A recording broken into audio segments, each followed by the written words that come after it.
Hey, good day to you. This is Todd. I am a regular dude walking in the Word.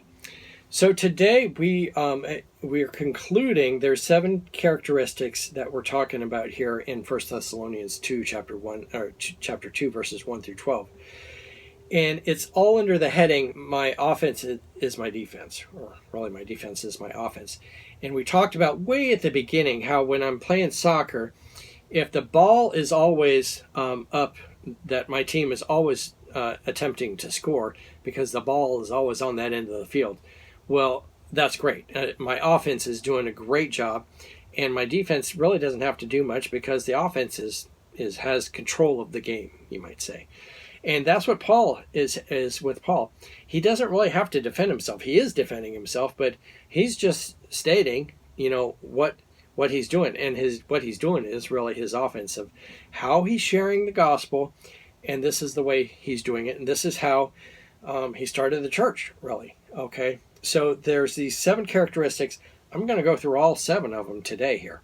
The first one is, it was not an easy road, and he talked about, like, I was beat up before I came to Thessalonica. I'm beat up when I come to Thessalonica, and it's going to keep on happening as I travel along. The second one is my motivation is pure.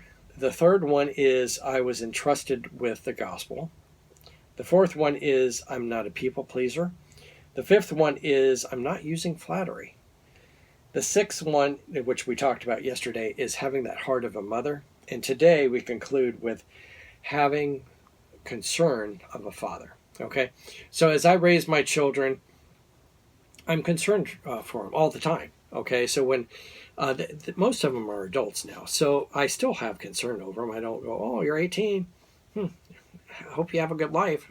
No, I'm still concerned over them. So as I talk with those children of mine, I'm like, "Oh," and they might say, "Oh, yeah, I did this and whatever," and I still have concern. It might be like, "Hey, was that decision the best decision to make?" And they're like, "Oh, no, it wasn't. Maybe I should have done this." And I'm like, "Yeah, maybe you should have done this." Or it might be like, I point out like, "Hey, you did the right thing with that situation. And I know it was a tough decision you make, but I think you did the right thing. And I want to encourage you in that." So I have that concern as a father for each of my children. I don't just let them go willy-nilly all over the place, but I have that concern for my children. So this is the 7th point today. I'm going to read here today verses 9 through 12, where it just talks about that concern of the father. Okay, so let me get here to verse 9 through 12.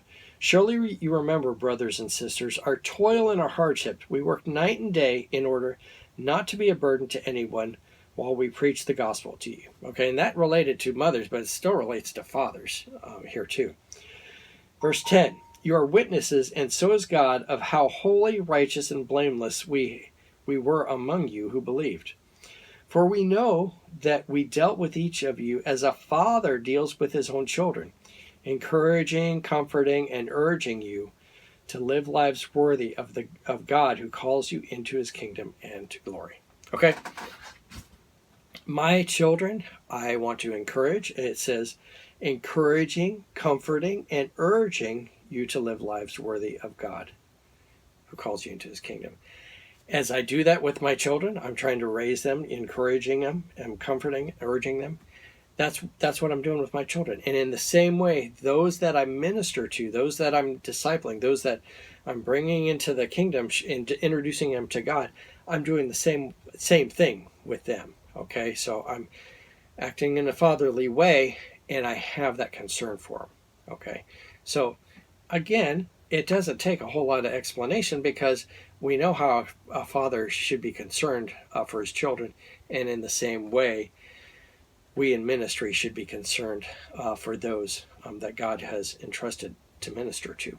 So that concludes these 7 characteristics of my offense is my defense, or my defense is my offense, vice versa.